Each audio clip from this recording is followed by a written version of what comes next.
નમસ્કાર, શો ટાઈમમાં આપનું સ્વાગત છે।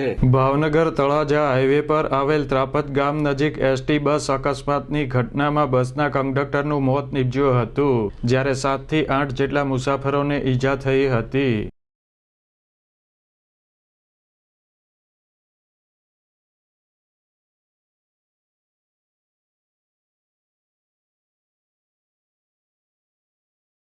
વડોદરા દીવ રૂટની એસટી બસ આજે વહેલી સવારે ભાવનગર તળાજા હાઈવે પર જઈ રહી હતી, ત્યારે ત્રાપજ નજીક કોઈ કારણોસર બસના ચાલકે સ્ટીયરિંગ પરનો કાબુ ગુમાવતા બસ રોડ સાઈડમાં આવેલ શૌચાલયના મકાન સાથે અથડાઈ હતી।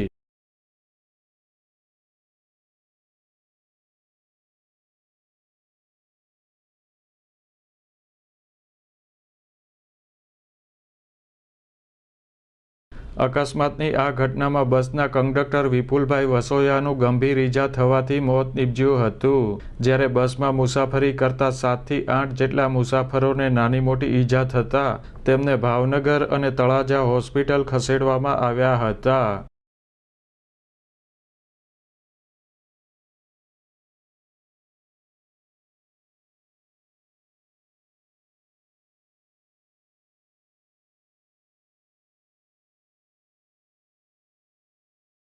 અકસ્માતની આ ઘટના અંગે પોલીસે વધુ તપાસ હાથ ધરી છે।